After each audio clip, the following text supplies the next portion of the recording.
దివ్య క్షేత్రం ఇది. ఆధ్యాత్మికంగా చాలా బాగుంటుంది. భూమిలో వచ్చిన రాయి ఇది. ఆ రాయికి అభిషేకం చేసేవారు అనమాట.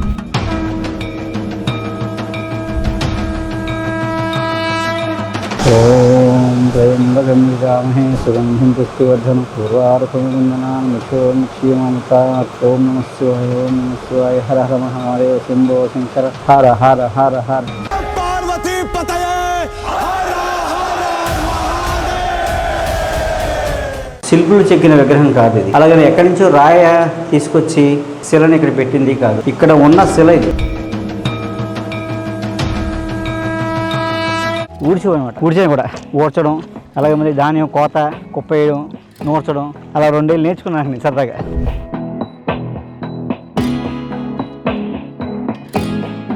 ఇవన్నీ దేవతా వృక్షాలు. ప్రతి చెట్టు ఒక దేవతతో సమానం.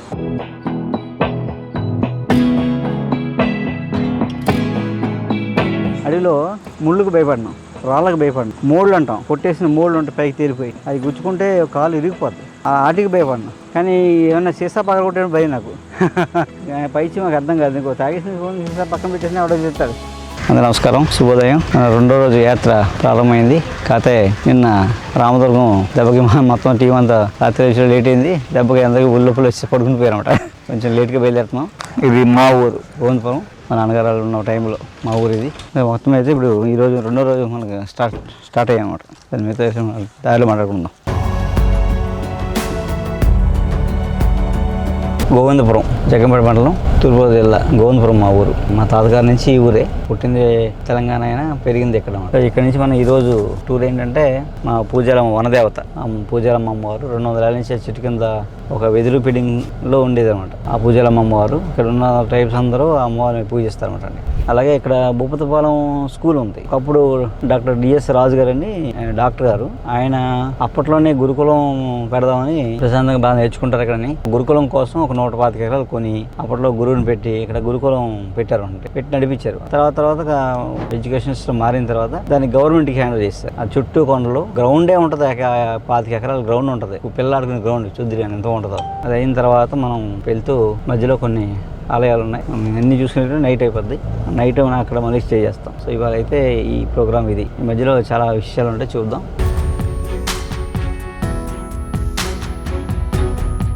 పూజాలమ్మ అమ్మవారు మామూలుగా అయితే ఈ వెదురుపిడం, ఈ తుమ్మికి చెట్టు, ఈ కింద ఒక 200 సంవత్సరాల నుంచి ఇక్కడే ఉండే అమ్మవారి విగ్రహం, చిన్న విగ్రహం. అసలు విగ్రహం తీసుకెళ్ళి మనం గుడి కట్టాము మధ్య 2 ఏళ్ళు కట్టి. అందుకని ఆ గుర్తుగా ఇక్కడ మళ్ళీ ఇంకో చిన్న పాకేసి చిన్న కుటీరం ఏర్పరిచానమాట. పూజాలమ్మ అమ్మవారు చాలా ప్రసిద్ధి ఇక్కడ.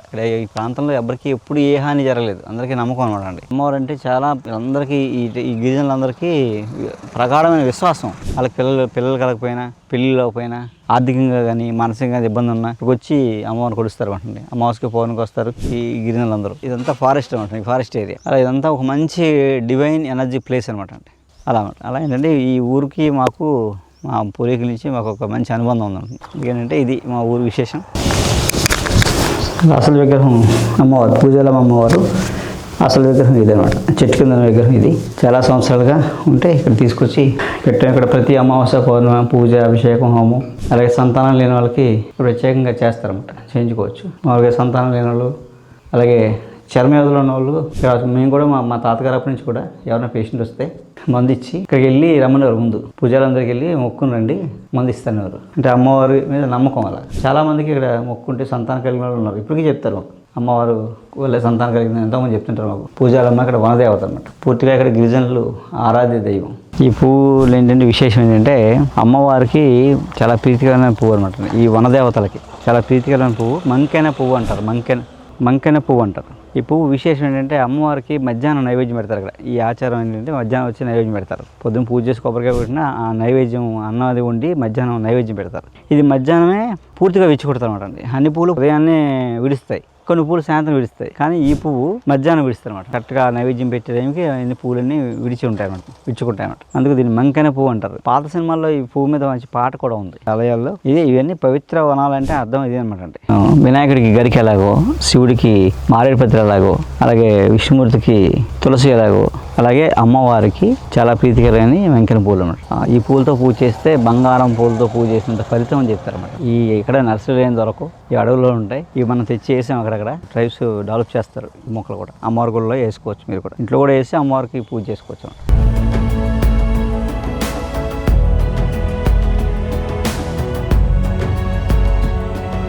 ఆయన 1 year బ్యాక్ నేను ఆయన కలిసినప్పుడు నేను ఒక పేషెంట్ వాళ్ళ సన్నని, ఈ రోజు నేను ఆయన కలిసినప్పుడు ఏపీఆర్ఎస్ భూపత్పాలనికి ప్రిన్సిపల్ ని. చాలా గౌరవంగా అనిపిస్తుంది నాకు ఆయన్ని కలుస్తుంటే, ఇలాగ ఆయన ఇన్వైట్ చేస్తుంటే.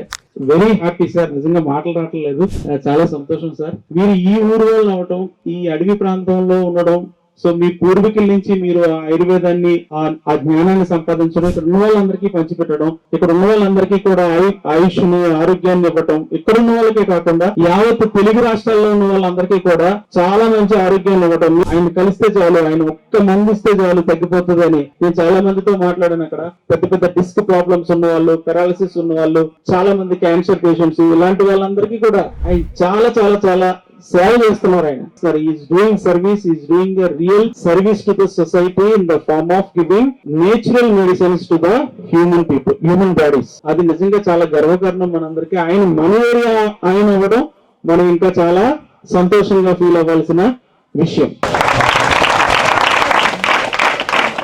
అంటే బాగా డబ్బున్న పిల్లలు, మొండిగా తిరుగుతున్న వాళ్ళని, బాగా షార్ప్గా ఉన్న వాళ్ళని తీసుకొచ్చి ఇక్కడ వేసేవారు అన్నమాట. ఉచితంగా చెప్పేవారు. క్లాస్ రూమ్లో చెప్పేది గంటే గురువు గారు పాఠం, మిగతా టైం అంతా వాళ్ళ కూరగాయలు వాళ్ళే పండించుకోవాలి, వాళ్ళ కిచెన్ నీళ్ళు అల్లే కట్ చేస్తే వండుతారు అనమాట. అలాగే ఈ ప్రకృతిలో ఏముందో వ్యవసాయం నేర్పేవారు, చాలా కథలు చెప్పేవారు, రామాయణం, భారతం, భాగవతం ఇలాంటివన్నీ చెప్పేవారు. ఎక్కువసేపు ఆడుకునేవారు. ఆ రోజుల్లోనే ఇక్కడికి వచ్చిన వాళ్ళందరూ చాలా పెద్ద పెద్ద గొప్ప వాళ్ళు అయ్యారు. నా చిన్నప్పటి నుంచి స్కూల్ నుంచి చూస్తున్నాను. నేను పక్క ఊరు వాడిని. సో ఈ కాలువ, ఈ కొండలు ఇక్కడ తిరిగివాడిని. నేను కళ్ళు మూసుకుని ఏ దిక్కులో ఏ మొక్క ఉందో మన మొక్క చెప్పగలను. చెప్పనా? ఇలా నా చేయి తినగా స్కూల్ వెనకాల రోడ్డు వారిన 2 కరక్కాయ చెట్లు ఉన్నాయి. ఈ పక్కన ఓ చెట్టు కింద దెమ్మంతా పాడైపోయింది, ఒకప్పుడు దాని కూర్చునేవారు, నల్ల జీడి చెట్టు. ఇలా వెళ్తే ఈ కొండ వెనకాల సందులో 6 ఉసిరి చెట్లు ఉన్నాయి. నేను ఏమైనా కోసుకుని ఉన్నాయా అలా. ఇక్కడ ఉన్న చెట్లన్నీ ఒక్కో చెట్టు ఒక్కొక్క పెద్ద ల్యాబొరేటరీ అనమాట. చాలా సైన్స్ నేర్చుకోవచ్చు. మీరు మంచి ప్రకృతి ఒడిలో ఉన్నారు. మీకు ఇక్కడ స్ట్రెస్, టెన్షన్, డిప్రెషన్లు ఏమి ఉండవు నాకు తెలిసి.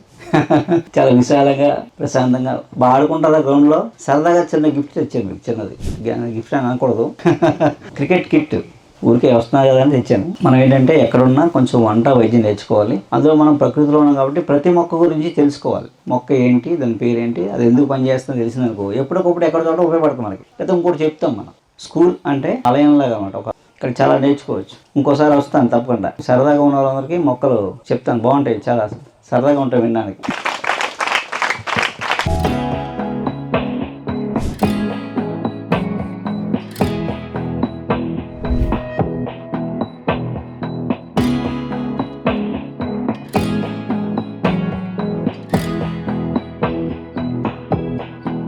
నేను చిన్నప్పుడు గాడిమో కానీ ఆ సముద్రంలో పెట్రోల్ తీస్తున్నారు రిలయన్స్ వాళ్ళు. అక్కడ మా మేనత్తో ఒక ఆవిడ ఉండేవారు. ఆవిడ ఏంటంటే అన్నీ వరిపడాలి, ఒక 50 ఉండింది మా మేనత్కి. అక్కడ కొన్నాళ్ళు ఉన్నాను సరదాగా. ఊరికే 7 సంవత్సరం ఉన్నాను. ఆ సంవత్సరంలో చక్కగా గట్ల మీద కొబ్బరి తోట, ఇవన్నీ వరి పొలాలు, వరి నారు పీకివ్వండి, నారు పీకి కట్టలు కట్టివ్వండి, నారు కట్టలు వేసేవాడిని, ఊడ్చేవాడి అనమాట. ఊడ్చేది కూడా ఊడ్చడం, అలాగే మళ్ళీ ధాన్యం కోత, కుప్ప వేయడం, నూర్చడం, అలా 2 ఏళ్ళు నేర్చుకున్నాను నేను సరదాగా.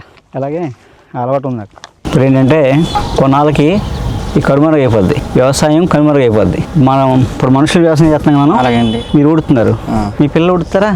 ఊడుతలేరండి, చెప్పలేమండి. చదువుకుని వెళ్ళిపోయారు. వాళ్ళని అలా డైవర్ట్ చేశారు. ఈ పని మీ పిల్లలు చేయకూడదు. ఎందుకు చేయకూడదు అంటే రేపు పొద్దునంటే మిషన్లు పని చేయాలి. వ్యవసాయం ఎవరు చేస్తారో తెలుసా? ఏఐ చేస్తుంది. ఆల్రెడీ గుజరాత్లో ఏఐ చెరుకుతో పండించిందంట.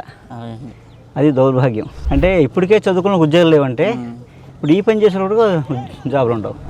వ్యవసాయాన్ని కాపాడకపోతే చాలా ఇబ్బంది. నెక్స్ట్ తరం ఇందులోకి రాకపోతే మంచి పంట రాదు, మంచి పంట రాకపోతే మంచి వంట రాదు, మంచి వంట రాకపోతే మంచి ఆరోగ్యం ఉండదు. అది ఏంటంటే సో వ్యవసాయాన్ని కాపాడాలంటే నిరుద్యోగం అంటున్నాం కదా, ఆ నిరుద్యోగ యువత ఇటువైపు టర్న్ అయితే బోల్డ్ అవకాశాలు ఉన్నాయి, బోల్డ్ మార్గాలు ఉన్నాయి. మన తండ్రి చేసిన వ్యవసాయం, తాత చేసిన వ్యవసాయం, నాన్న చేసిన వ్యవసాయం, అమ్మమ్మ చేసిన వ్యవసాయం, మళ్ళీ మనం అందులో పాలు పంచుకుంటే ఎవరిని దేహి అని ఉద్యోగాలు అడుక్కోక్కలు. ఓకే, నీ పేరేంటి? సత్యబాబు. మంచిది. మాది కనుపూరు మేస్తారు. మీ ఆశ్రమం కొత్త. సరే, మా చేత పూజలంతా కూడా బాగా చేశారు, చాలా బాగుంది. మీది పేరేంటి? మా అన్నయ్య గారండి. అన్నయ్య గారండి. ఓకే ఓకే, అయితే సరే. మళ్ళీ కొత్త ఖచ్చితంగా అలాగే రైట్ పర్లేదు. రైట్ పర్లేదు భయం కాదు. అలాగే. వ్యవసాయం అంటే మనం ఎక్కడో కాంక్రీట్ జంగిల్లో ఉండి 30 అంతస్తులో కూర్చొని ఏదో సెల్ ఫోన్లో కూర్చొని ఈ వంటలో ఆ వంటలో ఏదో చూసుకుని అనుకుంటున్నాం. రియల్గా అసలు ఒక ఇంట్లో నలుగురు ఉన్న కలని పరిస్థితి. ఒక ఇంట్లో నలుగురు ఉంటాం, ఒకే సోఫాలో నలుగురు కూర్చుంటాం, కానీ నలుగురు మాట్లాడుకునే టైం ఎంత లేదు. ఈ కుటుంబ వ్యవస్థ, కుటుంబంలో ఆప్యాయత, అనురాగం, ఒక బాండింగ్, ఫ్యామిలీ అనేది ఒక బాండింగ్. ఆ బాండింగ్ మిస్ అయ్యాం మనం ఈరోజు. కారణం ఏంటంటే పాడి పంట. భారతదేశం అంటేనే పాడి పంట. ఈ పాడి పంట గురించి వేదాల దగ్గర నుంచి, ఋషుల దగ్గర నుంచి, పెద్దవాళ్ళ దగ్గర నుంచి, జానపద గేయాల దగ్గర నుంచి అన్నిటిలోని ఈ పాడి పంట యొక్క విలువలు చెప్పేవారు. పాడి పంట బాగున్నన్నాళ్ళే ఈ మనిషి మనుగడ బాగుంది. ఉమ్మడి కుటుంబ వ్యవస్థ 100 మంది ఒకే ఇంట్లో ఉన్న, ఒకే ఫ్యామిలీగా ఉన్న, ఎప్పుడు ఒక చిన్న ఇబ్బంది కూడా కలగకుండా వందల సంవత్సరాలు వాళ్ళు జీవనం సాగించారు. ఒకే కుటుంబంలో, ఉమ్మడి కుటుంబంలో 100 మంది ఫ్యామిలీ కలిసి ఉన్న అంటే పటిష్టమైన కుటుంబ వ్యవస్థ. అలాంటి కుటుంబ వ్యవస్థ చిన్న భిన్నం అయిపోవడానికి కారణం ఏంటంటే ఇప్పుడు కుటుంబం అని చెప్పుకోవడానికే. నిజంగా మీ ఫ్యామిలీలో, మన ఫ్యామిలీలో రోజులో మనం మాట్లాడుకునే టైం ఎంత? మనం కలిసి ఉన్నప్పుడు ఇప్పుడు ఎక్కడెక్కడ దూరాల్లో ఉన్నాం అనుకుందాం. ఒక ఇంట్లో ఏదో సందర్భంలో కలిసినప్పుడు కూడా ఒక ఇంట్లో 24 గంటలు మనం కలిసి ఉంటే 24 గంటల్లో మనం మాట్లాడుకునేది ఎంత? సందర్భాలు ఎన్ని? ఆ మాటల్లో మన గురించి కానీ, మన ఫ్యామిలీ గురించి కానీ, బంధువుల గురించి కానీ, లేకపోతే మన పూర్వీకుల గురించి కానీ మాట్లాడుకునే సందర్భం ఎంత? మాట్లాడుకునే మాటలు ఎన్ని ఉంటాయి? ఈ వ్యవస్థ, భారతదేశం అంటేనే మానవత్వానికి పెట్టింది పేరు భారతదేశం. ఆ మానవత్వం, మనిషి యొక్క మనుగడ, జీవన శైలి, మానవ విలువలు ప్రపంచ దేశాలకి చాటి చెప్పింది మనమే. అలాంటి అద్భుతమైన కుటుంబం మనది. ఈ రోజు ఆ వ్యవస్థ నాశనం కారణం, ప్రధాన కారణం ఈ పాడి పంట పోవడమే. పాడి ఎప్పుడైతే పోయిందో పంట పోయింది. పంట ఎప్పుడైతే పోయిందో, పంట ఎప్పుడైతే నష్టాలు పాలైందో, రైతు, ఉమ్మడి కుటుంబాలు చీలిపోయాయి, ఆస్తులు పనిచేసుకున్నారు. ఆ చీలిపోయి చిన్నగా అయిపోయిన కుటుంబాలు కూడా తల్లిదండ్రి వ్యవసాయంలో ఉండి పిల్లల్ని చదివించుకుని వేరే దేశాలు పంపించేసాం. ఇద్దరే మిగిలేరు ఇక్కడ. మీరెక్కడో, మనం ఎక్కడో. ఏదో పండుగకో, పబ్బానికో, 3 ఏళ్ళకో, 4 ఏళ్ళకో ఒకసారి వచ్చినా నిజంగా ఆప్యాయంగా మాట్లాడుకునే సందర్భాలు ఎంత ఉంటుంది? ఎంత టైం ఉంటుంది? ఎవరు బిజీ అది. ఇలా కుటుంబ వ్యవస్థ నాశనం అవ్వడానికి కారణం ఏదైతే పాడి పంట అన్నారో ఆ పాడి పంట మనం అది విచ్ఛిన్నవడానికి కారణం. మళ్ళీ ఆ పాడి పంటని మనం మన తర్వాత తరం నిలబెట్టగలిగితే ఈ కుటుంబ వ్యవస్థ, మానవ విలువలు, ఆప్యాయత, అనురాగం ఇవన్నిటితో పాటు ఆరోగ్యం కూడా బాగుంటుంది. ఇలాంటి పెద్ద వ్యాధులు రాకుండా ఉంటాయి. ఎప్పుడైతే ప్రేమానురాగాలు తగ్గిపోయాయో అప్పుడే పెద్ద జబ్బులకి బీజం పడిపోతుంది. అలా మనం ఫ్యామిలీ నుంచి వచ్చే అటాచ్మెంట్ దూరం అయిపోవడం వల్లే ఈరోజు మనకు వస్తున్న పెద్ద జబ్బులకు కారణం అదే. వాటికి సరైన పంట లేకపోవడం ఇంకొక కారణం. ఈ 2 కారణాలే. పాడి పంట సరిగ్గా లేకపోవడం వల్లే మనకి ఇన్ని రకాలుగా మానవ జాతి అతలాకుతలం అవుతుంది. ఆయుష్ క్షీణించిపోయింది. 120 ఏళ్ళు బతకాంగా ఉన్నాం, 120 సంవత్సరాలు బతకాంగా ఉన్నాం. 60 ఏళ్ళకే మన ఆయుష్ 60 పడిపోయింది. 60 బాగున్నాం అంటే 30 ఏళ్ళ నుంచి మనం జబ్బులు తీడుస్తున్నాం. ఇది కాదు భారతదేశం అంటే. సో మళ్ళీ మనం పాడి పంట వైపు అడుగులు వేద్దాం. మనం ఇప్పుడు మీకు మధ్యలో ఒకటి చూపిస్తామన్నమాట. మీరు మామూలుగా రోజు ఇంట్లో తింటారు, కానీ అది ఎలా తెలియదు మీకు. అది ఎక్కడి నుంచి వస్తుందో తెలియదు. మన పిల్లలకి మన బియ్యం ఎలా ఎక్కడి నుంచి వస్తుందో తెలియదో, అలాగే ఇవి కూడా ఎక్కడి నుంచి వస్తుందో తెలియదు. మనకి రోజు వండుకుంటాం, తింటాం, కానీ అది దేని నుంచి వస్తే ఎలా వస్తుందో తెలియదు. చూపిస్తామన్నమాట. ఈ ప్రాంతం దానికి ప్రసిద్ధి. మా ప్రాంతం, ఈ ప్రాంతం అంతా పండిస్తారు అవి. ఒకసారి ఆపండి, తీయగలుగుతాం. ఇక్కడ దుంపతోటలు అంటారు. కర్రపెండలం లాగే ఉంటుంది కేరళలో ఎక్కువ కర్రపెండలం ఫ్యామిలీ ఇది. కాకపోతే ఇక్కడ ఏంటంటే దుంపతోట ఇది ఏంటంటే సగ్గుబియ్యం దుంప అనమాట. అది యాక్చువల్గా దుంపతోట అంటారు. దుంపలు ఇది ఇప్పుడు వేస్తారు ఈ వర్షకాలంలో. ఇది దుంపతోట, కర్రపెండలం ఫ్యామిలీ. అయితే కర్రపెండలం కాదు ఇది. ఈ దుంప ఏంటంటే మామూలుగా కాల్చుకుని తింటారు, అప్పలాలు చేసుకుంటారు. అప్పలాలు చాలా బాగుంటాయి. ఇంకా ముఖ్యంగా ఏంటంటే సగ్గుబియ్యం. నాకు వచ్చే సగ్గుబియ్యం ఎక్కడి నుంచి వస్తున్నారు? ఈ దుంప నుంచి వస్తాయి. కాకపోతే ఇది ప్రాసెస్ చేసేటప్పుడు పాలిష్ పడడానికి కొన్ని చోట్ల కొన్ని కెమికల్స్ వాడతారు. అది చిన్న ఇబ్బంది, కానీ అది ఎందుకంటే వైట్గా రావడం కోసం. మనం అన్నీ కలర్ఫుల్గా ఉంటేనే తినం కదా మనం. మన కోసం వాళ్ళు మనం అలాగైతేనే కొంటామని చెప్పేసి మన కోసం వాళ్ళు ఏం చేస్తారు, ఆ పాలిష్ రావడం కోసం ఏదో కెమికల్ వాడతారు. కానీ అలా మనం నల్లగా ఉన్న వాడితేనే చాలా బాగుంటుంది. మంచి చేసేటప్పుడు అందంగా ఉండదు, హాని చేసేది అందంగా ఉంటుంది. ఓకే, ఏంటంటే మనం వైరావరం మండలం పూతికుంట చవిటిదెబ్బ నుంచి లోపల రావాలి. ఇది పూతికుంట శివాలయం. పూతికుంట ఉబ్బలింగేశ్వర స్వామి అంటారు. ఉబ్బలింగేశ్వర ఎందుకంటారో చెప్తాం కానీ ఉబ్బలింగేశ్వర స్వామి. ఇది జలాశయం కూడా, అంటే మంచి వాటర్ ఫాల్. కొంచెం రిస్క్ ఇది, కొంచెం ఎవరు పడతారు మనకు తెలియని కొత్త వాళ్ళు దిక్కకూడదు, ప్రమాదం. కానీ శివాలయం, ఈ వాటర్ ఫాల్, గుడి ఎదురుగా స్నానం చేయడానికి బాగానే ఉంటుంది, అక్కడ ఇబ్బంది ఉండదు. చుట్టూ అడవి, మధ్యలో ఒక సెలయేరు. ఇది ఇక్కడికి వచ్చాక ఏమిటంటే వై జంక్షన్ లాగా ఒకటి పక్క ఒక నదిలా వచ్చి ఒక వాగు రెండు పక్కలు విడిపోద్ది అనమాట. దాదా మోనా ఈయన పూజారి ఇక్కడ ఇల్లు కట్టుకుని ఇక్కడే ఉంటారు పాపం. మళ్ళీ వీళ్ళ నాన్న తాత వీళ్ళందరూ ఈ ఆలయాన్ని సేవ చేసిన వాళ్ళే. ఈ మామూలుగా అల్లూరి సీతారామరాజు కూడా అభిషేకం చేసుకున్నారు చెప్తారు ఇక్కడ. అదేంటంటే ఎవరో చెక్కిన లింగం కాదు అది, అది రాయి చూస్తా కదా ఇంత పెద్ద రాయి ఇలా ఉంటుంది అనమాట. ఉబ్బలింగేశ్వర స్వామిని పిలుస్తారు వీళ్ళు. ఇక్కడ చాలా మూలికలు అడవి కంద ఇక్కడ ఎక్కువ ఉంటాయి. ఇది చెప్తున్నానని పట్టుకోవడానికి మాత్రం రాకండి మీరు అందులోనే.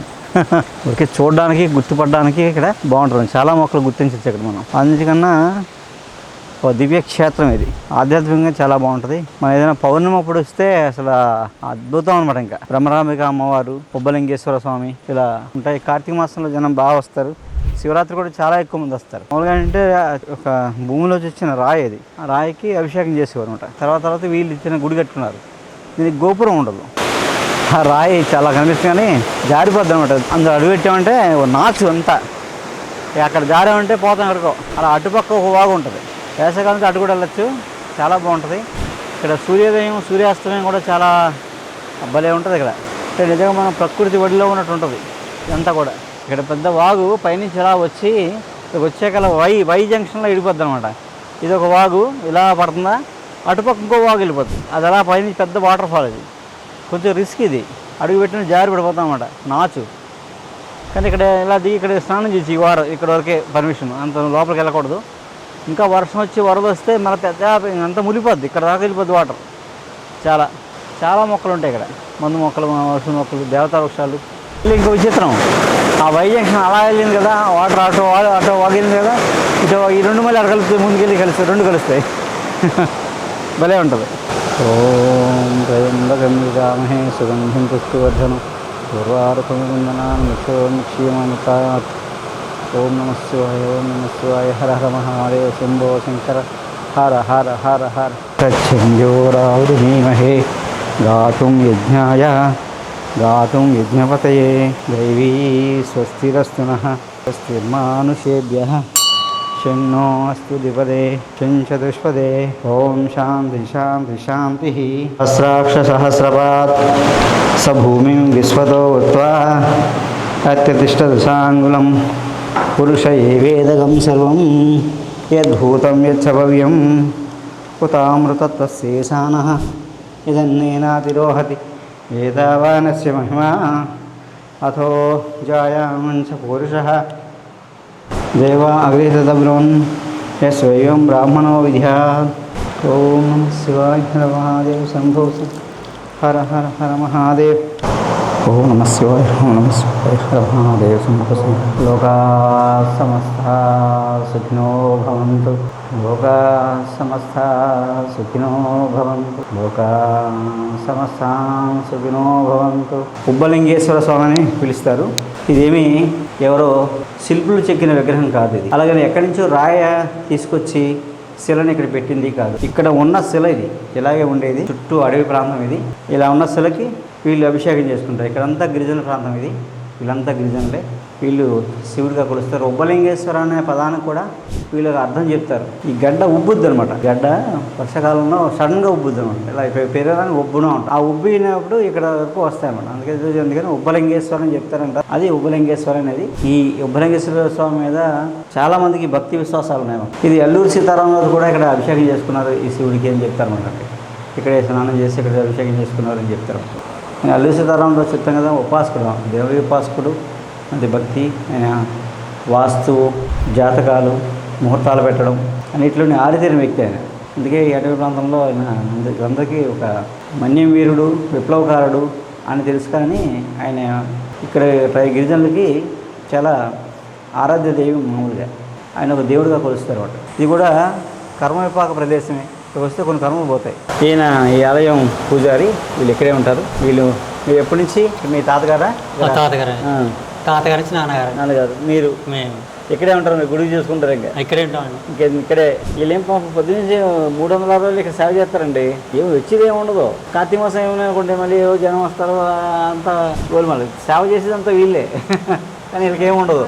అలా పాపం వీళ్ళు కష్టమైనా నష్టమైనా ఇక్కడే దేవుడిని నమ్ముకుని అంతే కదా. అంతేనండి. చాలా ఇబ్బందులు, పిల్లల్ని చదివించుకోవాలి, బోళ్ళు కష్టాలు.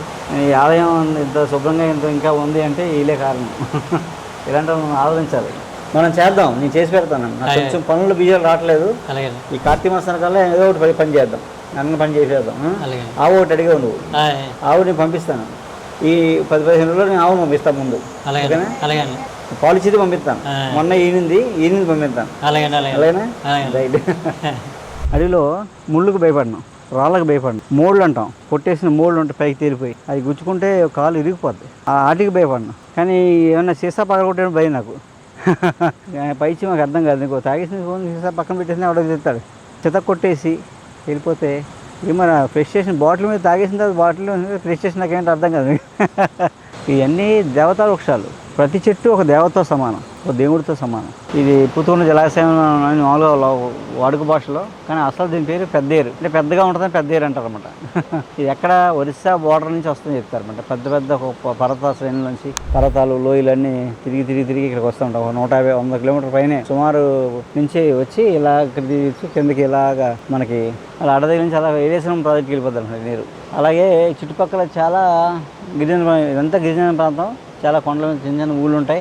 వాళ్ళందరూ కిందకు వచ్చి ఇక్కడ వైరామణ వస్తుంటారు. ఇక్కడ నుంచి అడ్డదిగల సంతలకు వెళ్తుంటారు వీళ్ళు. అలాగే ఇక్కడ చాలా మందు మొక్కలు ఉన్నాయి, జాతా వృక్షాలు ఉన్నాయి. అడవికి అంతకి పెట్టింది పేరు ఈ ప్రాంతం.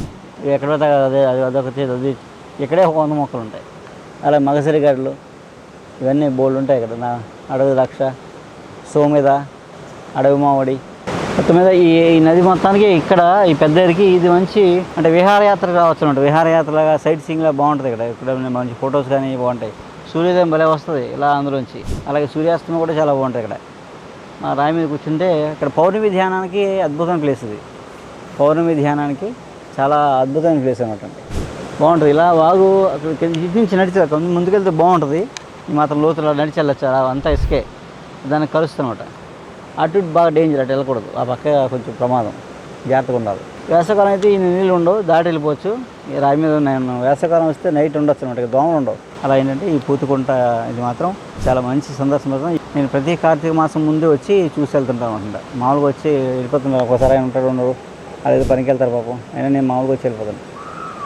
అలా ఏంటంటే ఇలాంటివి మనం కొంచెం డెవలప్ చేస్తే సో మనకి వచ్చినప్పుడు ఇక్కడ కాసేపు ఉండడానికి, సేద చేయడానికి మనకే ఉంటాయి. సో వాళ్ళు ఉండడానికి కూడా వాళ్ళకే బాగుంటుంది. అలా అంటే ఒక పని చేస్తే పుణ్యం పురుషార్థం అంటాం, 2 కలిసి రావాలన్నమాట. మనకి వాళ్ళకి బాగుండాలి, మనం బాగుండాలి. కాబట్టి అలా ఉన్నదే హిందూ ధర్మం. అడిగి ఎంత బాగుంటుంది. ఆకులో ఎంత గ్లో ఉంది చూడండి, అంటే ఎంత అందంగా ఉందో. దీని ఆరా అంటే ఒక మెరుపు. మొహంలో బాగా నవ్వితే ఎంత అందంగా ఉంటుంది. స్పార్క్ అంటారు కదా, ఆ స్పార్క్ ఉందన్నమాట మొక్క. సరే ఎంత అంటే నవ్వుతూ ఉంది. ఇప్పుడు తెలిసిపోతుంది కదా ఎంత బాగుందో. మొక్కలు నవ్వుతాయి, ఏడుస్తాయి మనం ఏదో పని చేస్తే. వాటికి బాధ అన్నీ ఉంటుంది. మొక్కలకి కూడా మనసు ఉంటుంది. వాటి మనసు తెలిసి మనం మలుచుకోవాలి. ఓకే, ఇక్కడ మొక్క చూపిస్తాను. మంచి మొక్క మనం ప్రతి ఊళ్ళో చూస్తాం, దాని గురించి తెలియదు మనకి. ఇది సరే చెట్టు. ఇది చాలా చిన్న చెట్టు. ఇది మామూలుగా ఇది ఇంత లావున ఓ 50-60 అడుగులు, 70-80 అడుగుల దాకా వెళ్ళిపోతున్నాడు పొడుగ్గా. వెళ్ళిపోతే ఆ చెట్టుని వాడతాం. ఎందుకు వాడతారంటే పూర్వం ఇది సోమిద చెట్టు. సోమిద సంస్కృతంలో మాంసరోహిణి పిలుస్తారు. మాంసరోహిణి పిలుస్తారు, గ్రంథాల్లో రాసి ఉంటుంది మాంసరోహిణి. లాటిన్లో సోమిద ఫెబ్రిఫ్యూగా అంటారు. ఫెబ్రిఫ్యూగా. ఈ సోమి చెట్టు ఏంటంటే మనకి ఆలయాల్లో, పురాతన ఆలయాలు, పూర్వకాలం ఆలయాలను కడితే ఆలయాలకు ధ్వజస్తంభానికి ఈ చెట్టు పెడతారన్నమాట. ఈ చెట్టు ఈ వుడ్ అంత పొడుగ్గా ఉన్నదాన్ని కట్ చేసి తెచ్చి ధ్వజస్తంభం వేస్తారు. వేసి దానికి ఆలయం ముందు ధ్వజస్తంభం. మామూలుగా గిరిజనులు ఏం చేస్తారంటే అలాగే బహిష్నొప్పు అంటే మెన్సస్ పెయిన్ వస్తుంది అనుకోండి, బహిష్ట నొప్పి వస్తుంది అనుకోండి, ఆ నొప్పి వచ్చినప్పుడు చెట్టు దగ్గరికి వస్తారు, చెట్టు కింద కూర్చుంటారు, పెయిన్ తగ్గిపోతారు. అందుకే ఇది ధ్వజస్తంభం ఆలయంలో ధ్వజస్తంభంగా వేస్తారన్నమాట. దీని ఆరా ఉంటుంది. ఎప్పుడైతే ఎక్కువ లేడీస్ స్త్రీలు ఎక్కువ వెళ్తారు కాబట్టి ఆడవారు, వాళ్ళకి ఏంటంటే వాళ్ళకు ఉండే గర్భాశయ దోషాలు పోతాయి అనమాట. ఒకటి మెడికల్గా, 2 ధ్వజస్తంభం చాలా కాలం పాటు ఉక్కు కన్నా స్ట్రాంగ్గా ఉంటుంది అనమాట. ధ్వజస్తంభం పాడవదు. నొప్పులున్నా ఏమైనా జ్వరం అది వచ్చినా తాగుతారు ఇక్కడ. జ్వరం తర్వాత వీక్నెస్, నీరసం, ఆ నీరసాన్ని తగ్గిస్తూ ఉంటారు సోమిద రసం కానీ చెక్క రసం కానీ. అందుకంటే ఆ నీళ్ళు తాగడం వల్ల నీరసం ఉండేది కదా. అలాగా చెక్క ఉన్న నాళ్ళు మంచినీళ్ళ ద్వారా మనకి ఒక ఎనర్జీ, అలాగే ఆలయంలో ధ్వజస్తంభం ద్వారా ఆరా హీలింగు అలాంటివి జరిగాయి అన్నమాట. అలా ఇది సోముద చెట్టు అనమాట. ఇలా మర్చిపోయిన జ్ఞానం ఏదైతే ఉందో ఆ వృక్ష విజ్ఞానాన్ని మనం నెక్స్ట్ తరానికి అందించే ప్రయత్నం చేద్దాం. రెండో రోజు వనయాత్ర ముగుస్తుంది. ఇక మనం చీకటి పడుతుంది, మళ్ళీ రేపు ప్రారంభం అవుతుంది. ఈరోజు ఉదయం కొంచెం లేటుగా నిన్న మనం రామదుర్గం వెళ్ళి రావడం అన్నీ జరగడం కొంచెం శ్రమైన వలన కొంచెం అందరికీ అలసట వల్ల కొంచెం లేట్గా లేవడం, అందువల్ల కొంచెం లేట్ అయింది ప్రయాణం. కానీ మనం అడ్డదగ్గర మీదుగా వెళ్ళిపోతున్నాం. ఇప్పుడు నైట్ ఎక్కడో చోట బస్ వేసి మళ్ళీ త్రవజాన్ని బయలుదేరి మనం రేపటి యాత్ర ఉంటుంది. అది రేపు పొద్దున్న చెప్తాను ఎక్కడికి వెళ్తాం, ఎలా వెళ్తున్నాం అని. అలా ఏంటంటే ఈరోజు ఈ యాత్ర రెండో రోజు యాత్ర ఇక్కడితో ముగిసిందన్నమాట. నమస్కారం.